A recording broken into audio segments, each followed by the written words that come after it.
क्या आप जानना चाहते हैं जनाब सैयदा फातिमा ज़हरा सलाम अल्लाह ताला अलैहा को ज़हरा क्यों कहा जाता है? चूंकि जश्न की मुनासबत है और जनाब सैयदा ज़हरा सलाम अल्लाह ताला अलैहा के हवाले से कि बीबी को ज़हरा क्यों कहा जाता है, इस हवाले से काफ़ी रिवायात वारिद हुई हैं और काफ़ी सहाबा ने पूछा है रसूल खुदा सल्लल्लाहु अलैहि वसल्लम से भी और आइमा कराम इमाम जाफ़र सादिक अलैहिस्सलातु वस्सलाम से भी और बाकी इमामों से भी काफ़ी लोगों ने पूछा कि जनाब सैयदा फ़ातिमा सलामुल्लाह ताला अलैहा को ज़हरा क्यों कहा जाता है। इब्ने अम्मार से एक रिवायत है कि एक मर्तबा उन्होंने इमाम जाफ़र सादिक अलैहिस्सलातु वस्सलाम से पूछा कि हज़रत फ़ातिमा सलामुल्लाह ताला अलैहा को ज़हरा क्यों कहा जाता है? तो आपने इरशाद फरमाया कि हमारी जद्दा जनाब सैयदा जब मेहराब इबादत में खड़ी होती थी तो आपका नूर अहले आसमान के लिए इस तरह चमकता था जैसे जमीन वालों के लिए सितारे। सुबहान अल्लाह। और ज़हरा कहते ही नूर को है। और इसी तरह जनाब जाबिर से भी एक रिवायत है कि उन्होंने इमाम जाफर सादिक अलैहिस्सलातु वस्सलाम से पूछा कि आपकी जद्दा हजरत फातिमा सलामुल्लाह ताला अलैहा को ज़हरा क्यों कहा गया है? तो आपने फरमाया अल्लाह ताला ने मेरी जद्दा को अपने नूर की अजमत से खल्क किया। सुबहान अल्लाह, सुबहान अल्लाह। और जब आपके नूर की ज़िया, ये इमाम जाफर सादिक अलैहिस्सलातु वस्सलाम फरमा रहे हैं जो कि सच्चों के भी इमाम हैं। आप फरमाते हैं जब आपके नूर की ज़िया यानी कि जनाब सैयदा के नूर की ज़िया या रोशनी आसमानों और ज़मीनों में फैली तो मलाइका की आंखें खीरा हो गईं।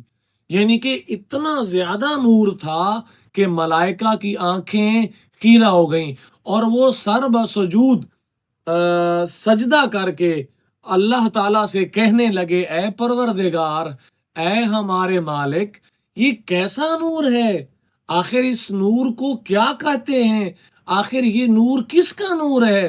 तो अल्लाह ताला ने उन पर वही फरमाई कि ये नूर मेरे ही नूर की अजमत से पैदा हुआ है और इसको मैंने आसमानों में रखा है, जिसको मैंने अपने अंबिया में से सबसे अफजल और बाअज़मत नबी के सुल्ब में वदियत किया है। और फिर इसी नूर से यानी कि जनाब सैयदा के नूर से अल्लाह फरमा रहा है कि मैं इसी नूर से ऐसे अनवार पैदा करूंगा जो अहले जमीन पर मेरी तमाम मखलूकात से अफजल होंगे, यानी कि हमारे इमाम, हमारे आइमा।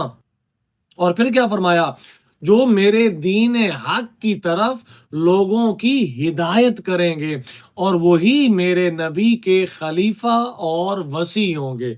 सुबहान अल्लाह। कितनी बड़ी अजमत है, कितनी बड़ी फजीलत है जनाब सैयदा ज़हरा सलामुल्लाह ताला अलैहा की।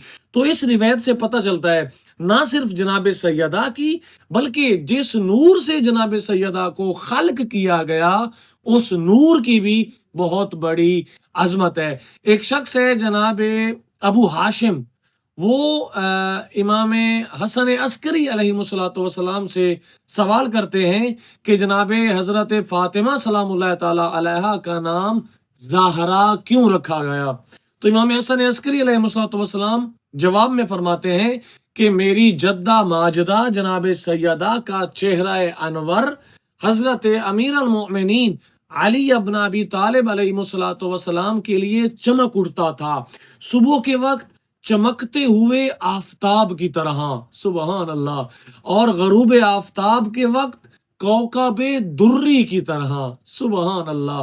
तो इसीलिए जनाब सैयदा को ज़हरा कहा जाता है। इस हवाले से एक और रिवायत भी मिलती है। अच्छा, ये सारी रिवायात जो मैं बयान कर रहा हूँ ये बिहारुल अनवार जिसमें चैप्टर है जनाब सैयदा के हवाले से, आप उसमें ये सारी रिवायात देख सकते हैं।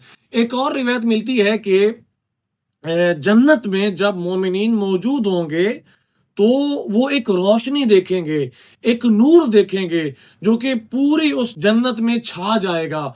तो वो जो जन्नती मोमिनीन होंगे وہ اللہ سے سوال کریں گے کہ اے اللہ، ہمیں تو یہ بتایا گیا تھا کہ جنت میں نہ سورج ہوگا نہ چاند ہوگا، تو پھر یہ نور کہاں سے آ رہا ہے، یہ روشنی کہاں سے آ رہی ہے؟ تو اس وقت اللہ تعالیٰ کی جانب سے وحی ہوگی، اللہ تعالیٰ کی جانب سے آواز آئے گی، غیب کی صدا آئے گی کہ یہ سورج اور چاند کی روشنی نہیں ہے، بلکہ جنت میں جناب سیدہ زہرا سلام اللہ تعالی علیہا اور مولا کائنات کے درمیان چند مزاح والی باتیں ہوئی ہیں، جس کی وجہ سے جناب سیدہ کے چہرہ انور پر تبسم آیا ہے۔ یہ جناب سیدہ کے تبسم کی وجہ سے یہ نور ظاہر ہوا ہے، جو کہ پورے اس جنت کو جس کے اوپر پھیلا ہوا ہے۔ تو میں قربان جاؤں میری باعظمت بیوی، آپ کی کتنی شان بلند ہے، آپ کی کتنی رفعت بلند ہے، آپ کی کتنی عظمت بلند ہے۔ تو مومنین کرام، آج خوشی کا دن ہے، آج جشن جناب سیدہ زہرا سلام اللہ تعالی علیہا کا دن ہے۔ تو یہ روایات آپ کو بتا کر انشاءاللہ آپ کے دلوں کو ٹھنڈک دی ہے، آپ کی روحوں کو تازگی بخشی ہے جناب سیدہ زہرا سلام اللہ تعالی علیہا کے ذکر کے ساتھ۔ اور ویسے بھی فرمان ہے ائمہ کرام کا، ہمارا شیعہ وہ ہے کہ جو ہماری خوشیوں میں خوش ہو۔ تو مومنین کرام، آج خوشی کا دن ہے، خوشی منائیے اپنے اہل و عیال کے ساتھ، رشتہ داروں کے ساتھ، اور دوست و احباب کے ساتھ، جہاں بھی آپ جائیں، جس سے بھی ملیں اس کو جناب سیدہ کے جشن کے حوالے سے مبارکباد دیں، اور اگر ہو سکے تو کوئی میٹھی چیز اپنے اہل و عیال کے لیے بھی، اور جس سے بھی ملیں اس کو کچھ نہ کچھ میٹھا کھلائیں، تاکہ وہ پوچھے کہ آخر یہ میٹھا کیوں کھلایا جا رہا ہے، تو آپ اس کو بتا سکیں کہ آج سیدۃ النساء العالمین جناب سیدہ کے جشن کی مناسبت ہے۔ تو اس حوالے سے آپ تمام مومنین کرام کو امام زمانہ عجل اللہ تعالی فرجہ الشریف ارواحنا فدا روحی لکل فدا کی بارگاہ اقدس میں، مجتہدین کرام کی، اور آپ تمام مومنین کو ہدیہ مبارکباد پیش کرتا ہوں۔ اللہ تعالیٰ کی بارگاہ میں یہی دعا ہے کہ اس طرح کی خوشیاں ہمیں دیکھنا نصیب ہوں انشاءاللہ، اور جناب سیدہ کے توسل سے، وسیلے سے، واسطے سے ہماری تمام تر دعائیں قبول ہوں۔ آمین یا رب العالمین۔